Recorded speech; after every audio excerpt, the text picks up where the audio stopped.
Assalamualaikum warahmatullahi wabarakatuh. Perkenalkan, saya Rini Ayu Rismawati. Di sini saya akan memaparkan hasil karya tulis ilmiah dengan judul Gambaran Luaran Bayi pada Ibu dengan Riwayat Kekurangan Energi Kronis di Wilayah Kerja Puskesmas Sadananya pada tahun 2019. Yang terhormat, Ibu Tita Rohita, Eskep Nurse MMM-Kep, penguji 2, Ibu Siti Fatimah, SST MMM-Kep, dan juga penguji 3, Ibu Widya Maya Ningrum, SST MKes MTR-Kep. Saya ucapkan terima kasih juga kepada pembimbing 2, Ibu Widya Maya Ningrum, SST MKes MTR-Kep, dan juga pembimbing 2, Dr. Hajah Tika Sastra Prawira, MKes. Masalah gizi di Indonesia masih merupakan masalah yang utama.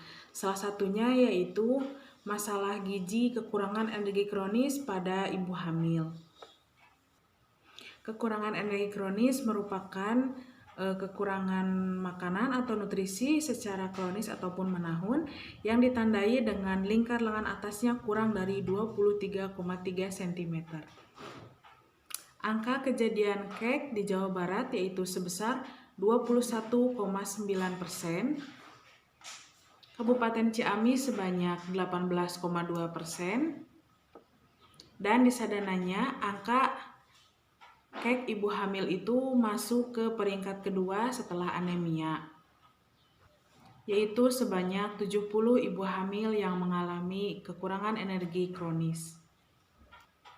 Rumusan masalahnya yaitu bagaimana gambaran luaran bayi pada ibu dengan riwayat kekurangan energi kronis di wilayah kerja Puskesmas Sadananya pada tahun 2019. Tujuan penelitian ini berupa adapun tujuan umumnya yaitu untuk mengetahui gambaran luaran bayi pada ibu dengan riwayat kekurangan energi kronis di wilayah kerja Puskesmas Sadananya pada tahun 2019. Adapun tujuan khususnya yaitu untuk mengetahui gambaran kejadian abortus, mengetahui gambaran kejadian bayi lahir mati, kematian neonatal, aspeksia, BBLR, dan juga kelainan kongenital. Selanjutnya yaitu yang akan dibahas yang pertama ada abortus, bayi lahir mati, kematian neonatal, aspeksia, BBLR, dan kelainan kongenital. Yang pertama ada abortus.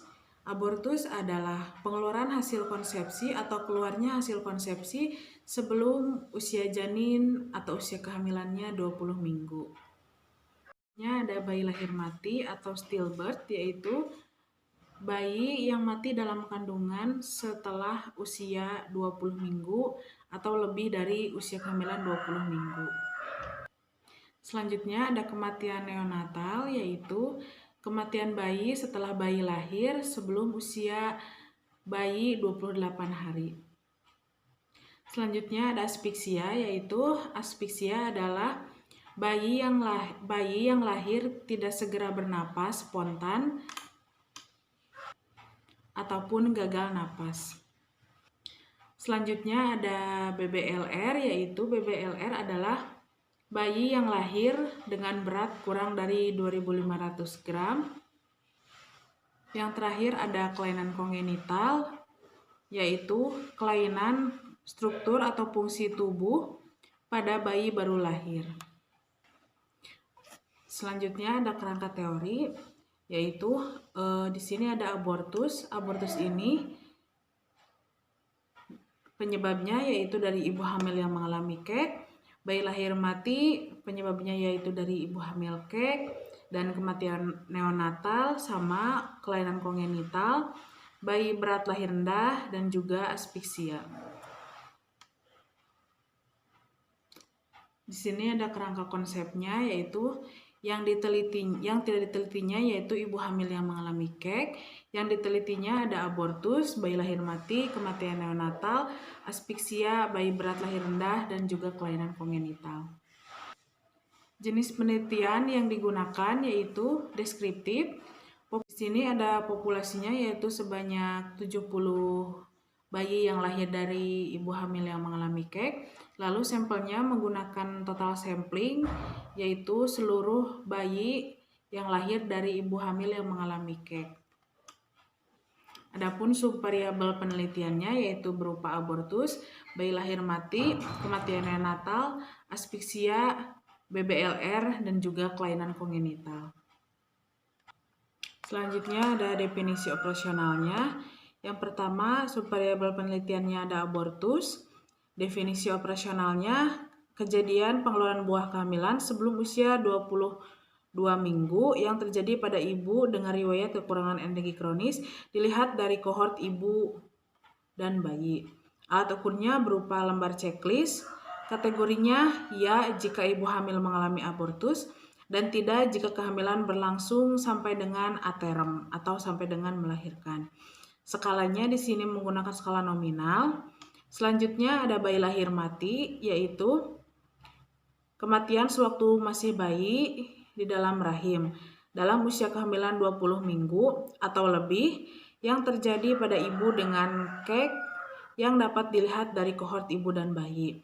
Alat ukurnya berupa lembar checklist. Kategorinya ya jika bayi lahir mati, tidak jika bayi lahir hidup. Skalanya nominal. Selanjutnya ada kematian neonatal. Kematian bayi di bawah usia 28 hari yang terjadi pada bayi dengan riwayat KEK pada ibu yang dapat dilihat dari kohort ibu dan bayi. Alat ukurnya berupa lembar checklist. Kategorinya ya jika bayi meninggal di bawah 28 hari, tidak jika bayi dalam kondisi hidup. Skalanya nominal. Selanjutnya ada aspeksia. Kondisi bayi yang mengalami gagal nafas pada saat lahir dengan ibu riwayat KEK yang dapat dilihat dari kohort ibu dan bayi. Alat ukurnya berupa lembar checklist. Kategorinya yaitu jika bayi mengalami aspeksia, tidak jika bayi lahir bernapas normal. Skalanya nominal. Selanjutnya ada bayi berat lahir rendah atau BBLR, yaitu bayi yang lahir dengan berat kurang dari 2.500 gram pada ibu dengan riwayat KEK dilihat dari kohort ibu dan bayi. Alat ukurnya berupa lembar checklist. Kategorinya iya jika bayi lahir dengan berat kurang dari 2.500 gram, tidak jika bayi lahir lebih dari 2.500 gram. Skalanya nominal. Selanjutnya ada kelainan kongenital, yaitu kelainan yang ada sejak lahir yang dapat disebabkan oleh faktor genetik maupun non-genetik. Dengan ibu riwayat KEK yang dapat dilihat dari kohort ibu dan bayi. Alat ukurnya berupa lembar checklist. Kategorinya ya jika bayi lahir dengan kelainan, tidak jika bayi lahir normal tanpa kelainan. Skalanya nominal. Selanjutnya ada instrumen penelitian. Instrumen penelitian yang digunakan yaitu ada kohort ibu dan bayi dan juga lembar checklist. Teknik pengumpulan datanya yang pertama, koordinasi dengan pihak puskesmas sadananya, lalu dibantu oleh satu enumerator dalam pengumpulan data, dan menggunakan data sekunder. Analisis datanya menggunakan analisis univariat.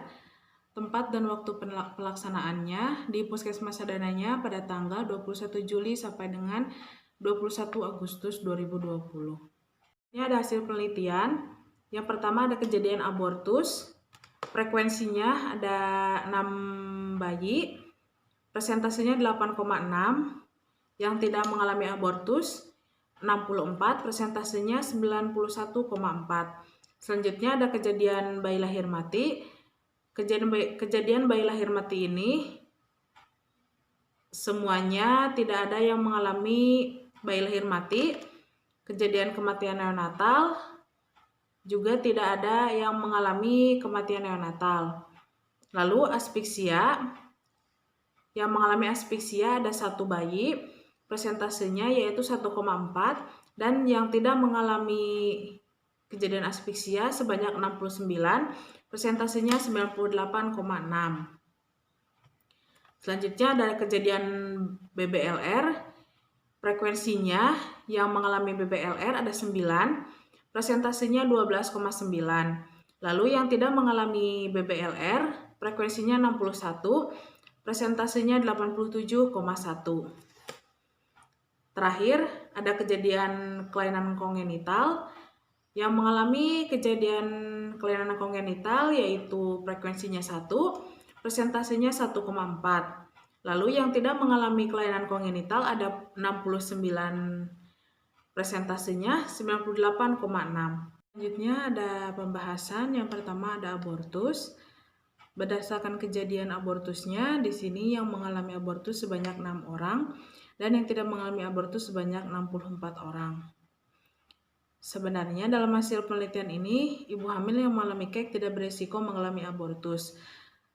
Tetapi dalam kenyataannya seringkali KEK merupakan penyebab ibu hamil mengalami abortus karena berkaitan langsung dengan pemenuhan gizi ibu, dan gizi merupakan komponen penting untuk pertumbuhan dan perkembangan janin di dalam rahim. Selanjutnya ada bayi lahir mati. Berdasarkan kejadian bayi lahir matinya, di sini dari 70 ibu hamil yang mengalami KEK, tidak ada yang mengalami bayi lahir mati. Karena kebutuhan gizi pada masa kehamilan berbeda dengan sebelum hamil. Oleh karena itu, sebesar 40% makanan dikonsumsi ibu hamil dipergunakan untuk pertumbuhan janin, sedangkan 60% untuk memenuhi kebutuhan ibu. Selanjutnya ada kematian neonatal. Dari 70 ibu hamil yang mengalami KEK, tidak ada yang mengalami kematian neonatal. Kematian neonatal ini disebabkan oleh beberapa faktor. Yang pertama ada preeklamsi, partus lama, dan abortus tidak aman. Sedangkan kejadian kematian neonatal sendiri itu sedikit hubungannya dengan ibu yang mengalami KEK. Selanjutnya ada asfiksia. Asfiksia ini dari 70 ibu hamil yang mengalami KEK didapatkan bayi yang mengalami asfiksia sebanyak 1 orang. Selama kehamilan, asfiksia dapat menyebabkan gawat janin yang merupakan kondisi fatal. Bahkan asfiksia neonatorum berat dapat memicu kelainan, akibatnya cedera otak dan kekurangan asupan oksigen dan darah. Selanjutnya ada BBLR. Nah, dari 70 ibu hamil ini yang mengalami KEK, didapatkan bayi yang mengalami BBLR sebanyak 9 orang. Selama kehamilan, kebutuhan zat gizi diperlukan untuk metabolisme tubuh, baik pada ibu dan janin dalam kandungan meningkat. Oleh karena itu, pada masa kehamilan, asupan gizi yang diperlukan juga meningkat. Untuk pertumbuhan dan perkembangan janin, juga pertumbuhan dan pertambahan besarnya organ kandungan, perubahan komposisi dan metabolisme tubuh ibu dan janin. Kelainan kongenital. Berdasarkan kejadian ibu hamil yang mengalami KEK, 70 ibu hamil didapatkan yang mengalami kelainan kongenital sebanyak 1 orang. Kelainan kongenital ini berupa atresia ani yang menyebabkan anus tidak berfungsi atau tidak terbentuk sempurna. Akibatnya, penderita tidak dapat mengeluarkan tinja secara normal. Kondisi ini biasanya terjadi akibat gangguan perkembangan saluran cerna janin saat usia kehamilan ibu 5-7 minggu. Selanjutnya, terakhir ada kesimpulan. Berdasarkan hasil penelitian, dari 70 ibu hamil yang mengalami kekurangan energi kronis di wilayah kerja Puskesmas Sadananya tahun 2019, dapat disimpulkan bahwa kejadian abortus dapat dilihat bahwa dari 70 ibu hamil yang mengalami KEK, didapatkan yang mengalami abortus sebanyak 5 orang. Sebanyak 70 bayi lahir hidup dari ibu yang mengalami KEK. Sebanyak 70 bayi dalam kondisi hidup dari ibu yang mengalami KEK. Lalu kejadian asfiksia dapat dilihat bahwa dari 70 ibu hamil yang mengalami KEK, yang mengalami asfiksia sebanyak 1 orang. Kejadian BBLR, dari 70 ibu hamil yang mengalami KEK, didapatkan bayi yang mengalami BBLR sebanyak 9 orang. Kelainan kongenital, dari 70 ibu hamil yang mengalami KEK, sebanyak 1 orang yang mengalami kelainan kongenital. Presentasi dari saya, mohon maaf apabila terdapat kekurangan dan kesalahan. Wassalamualaikum warahmatullahi wabarakatuh.